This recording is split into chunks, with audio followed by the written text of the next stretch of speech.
সিরিয়ায় ইরানি দূতাবাসে ইসরায়েলি হামলার জেরে তেহরান তেল আবিব উত্তেজনা চরমে। এ ঘটনায় আঞ্চলিক প্রতিপক্ষদের সঙ্গে তেল আবিবের দ্বন্দ্ব ও সংঘাত আরও ব্যাপক আকারে ছড়িয়ে পড়ার আশঙ্কা করছেন বিশ্লেষকরা।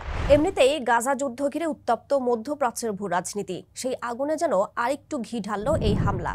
পাল্টা প্রতিশোধের হুঙ্কার ইরানের, এতে তটস্থ রয়েছে ইসরায়েলের পরম মিত্র খোদ যুক্তরাষ্ট্র। তবে জানেন কি, ইসরায়েল ও ইরান একসময় মিত্র ছিল। সেই বন্ধুত্ব কিভাবে শত্রুতায় রূপ নিল? সেই শত্রুতার জেরে তেহরান তেল আবিব কি সত্যিই কখনো প্রকাশ্য যুদ্ধে জড়াবে? তাই জানার চেষ্টা করব আজকের ভূরাজনীতির পর্বে। সঙ্গে আছে আমি রাইসা জান্নাত।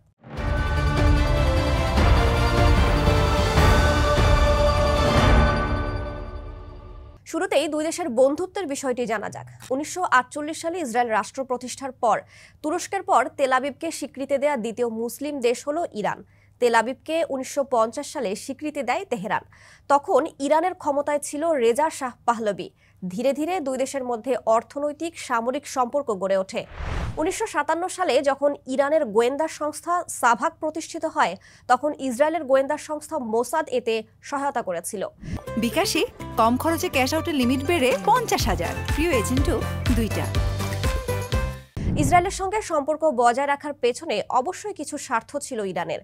বিশ্লেষকদের মতে সেটি হলো মার্কিন সমর্থন নিশ্চিত করা। সবই ঠিকঠাক চলছিল, তাহলে হঠাৎ কি এমন হলো যে তাদের সম্পর্কে চরম বৈরিতা দেখা দিল? এবার সেই প্রসঙ্গেই আসা যাক। বন্ধু শত্রুতে পরিণত হয় 1979 সালে ইরানি ইসলামী বিপ্লবের পর। আন্তর্জাতিক সম্পর্ক বিশ্লেষকদের মতে ইরান সরকার ইসরায়েলের সঙ্গে সুসম্পর্ক রাখলেও তেহরানের ভেতরে আগে থেকেই তেল আবিবের বিরোধিতা ছিল। ইরানের শাহ শাসন বিরোধী বামপন্থীদের সঙ্গে ফিলিস্তিনের ফাতা এবং এর নেতা ইয়াসির আরাফাতের যোগাযোগ ছিল। অন্যদিকে আয়াতুল্লাহ খামিনি এবং তার অনুসারীরাও ছিলেন ফিলিস্তিনে ইহুদি রাষ্ট্র ইসরায়েল প্রতিষ্ঠার বিরুদ্ধে। তবে ইরান ইসরায়েল সম্পর্কে ফাটল ধরে মূলত 1979 সালে। সে সময় ক্ষমতায় আসা ইরানের বিপ্লবী সরকার রাষ্ট্রীয়ভাবে ফিলিস্তিনিদের পক্ষ নেওয়ার ঘোষণা দেয় এবং তেহরানে ইসরায়েলের দূতাবাস ফিলিস্তিনি দূতাবাসে পরিণত করে। একই সঙ্গে তেল আবিবের সঙ্গে সব ধরনের যোগাযোগ বিচ্ছিন্ন করে। ইরানের বিপ্লবী সরকার ফিলিস্তিনে ইসরায়েল রাষ্ট্রের অস্তিত্বকেই অস্বীকার করে। অনেক বিশ্লেষকের মতে ইরান ইসরায়েল বৈরী সম্পর্কের পেছনে ইরান সরকারের ইসরায়েল নীতি পরিবর্তন গুরুত্বপূর্ণ অনুষঙ্গ হিসেবে কাজ করে। ইরান যুক্তরাষ্ট্র ও ইসরায়েলকে নিজেদের জন্য হুমকি মনে করতে শুরু করে। অন্যদিকে ফিলিস্তিনকে সমর্থন দেওয়ার নীতি তো ছিলই। অন্য আরব দেশগুলো ইসরায়েল ফিলিস্তিন দ্বিরাষ্ট্র সমাধানে একমত হলেও ইসলামী বিপ্লবের নেতা আয়াতুল্লাহ খামিনি তা গ্রহণযোগ্য মনে করেননি, বরং ইসরায়েলকে রাষ্ট্র হিসেবে অস্বীকারের নীতি গ্রহণ করেন। ইরানের এমন উত্থানকে হুমকি হিসেবে দেখে ইসরায়েল। ধীরে ধীরে ইরান ইসরায়েল সম্পর্কের আরও অবনতি হয়। আন্তর্জাতিক সম্পর্ক বিশ্লেষকদের মতে এখানে গুরুত্বপূর্ণ কিছু ফ্যাক্টর কাজ করেছে, যেমন ইরানের দূরপাল্লার মিসাইল তৈরির চেষ্টা। আরেকটি গুরুত্বপূর্ণ কারণ হলো পরমাণু ইস্যু।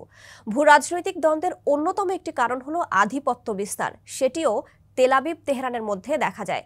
ইরানের ক্ষেপণাস্ত্র তৈরি ও পরমাণু প্রকল্পকে হুমকি হিসেবে দেখে ইসরায়েল, আর তাই তেহরানের এই প্রকল্প বাধাগ্রস্ত করতে কলকাঠি নাড়তে থাকে ইসরায়েল। ইরানের একের পর এক বিজ্ঞানীকে ইসরায়েল হত্যা করছে এমন অভিযোগও তোলে তেহরান। এদিকে মধ্যপ্রাচ্যে ইরান ধীরে ধীরে প্রভাব বিস্তারের চেষ্টা শুরু করে।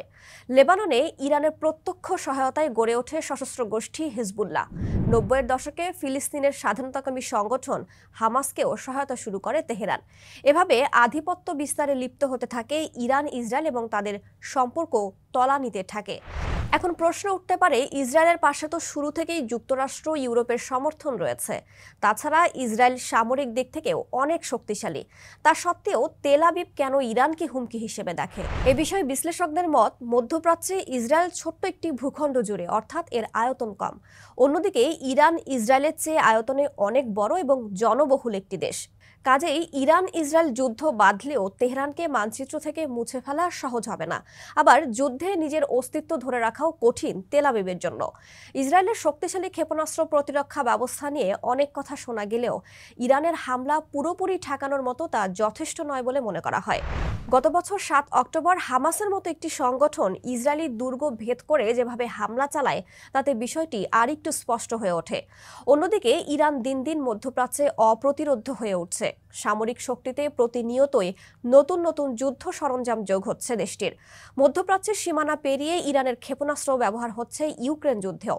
এদিকে ইরান যদি কখনো পরমাণু অস্ত্র বানিয়ে ফেলে তাহলে তা ব্যবহারের সম্ভাবনা থেকে যায়, যা শুধু ইসরায়েলের জন্য নয়, অন্য প্রতিপক্ষের জন্য অত্যন্ত হুমকির। ইরানও ইসরায়েলকে তাদের সবচেয়ে বড় শত্রু হিসেবে দেখে, কারণ ইসরায়েল ইরানের চরম শত্রু, যুক্তরাষ্ট্রের ঘনিষ্ঠ সহচর।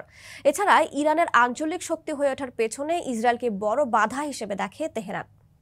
আদায় কাজকলা সম্পর্কের জেরে অনেকবারই ইরান ইসরায়েলের সরাসরি যুদ্ধে জড়ানোর প্রসঙ্গটি এসেছে। চলমান গাজা যুদ্ধে ইসরায়েলের বিরুদ্ধে হিজবুল্লাহ সহ বিভিন্ন সশস্ত্র গোষ্ঠীকে সমর্থন দিচ্ছে ইরান। এরই জেরে ইরান ইসরায়েল যুদ্ধে জড়াতে যাচ্ছে কিনা এমন প্রশ্ন ওঠে। ইরানি দূতাবাস লক্ষ্য করে হামলার পরও একই আলোচনা চলছে। ইরান ও ইসরায়েল দীর্ঘদিন ধরেই ছায়া যুদ্ধে লিপ্ত। তাদের বিরোধ দিন দিন আরও স্পষ্ট হচ্ছে। তবে প্রকাশ্য যুদ্ধে লিপ্ত হবে কিনা তা নিয়ে প্রশ্ন রয়েছে। মধ্যপ্রাচ্য গবেষকদের মতে ইরান জানে ইসরায়েলের সঙ্গে যুদ্ধ মানে যুক্তরাষ্ট্রের সঙ্গে যুদ্ধে জড়ানো, আর এটি তেহরানের অস্তিত্ব টিকিয়ে রাখার ক্ষেত্রে হুমকি তৈরি করবে। সেক্ষেত্রে সরাসরি যুদ্ধে না জড়িয়ে বরং লেবাননের হিজবুল্লাহ, ইয়েমেনের হাউথি বিদ্রোহীদের মতো প্রক্সি শক্তিগুলোকে কাজে লাগিয়ে সংঘাত অব্যাহত রাখার পথে হাঁটবে ইরান। এতে একদিকে যেমন মতাদর্শগত অবস্থানও ঠিক থাকবে, তেমনি অস্তিত্ব বিপন্ন হবে না, এমনটাই মনে করেন বিশ্লেষকরা।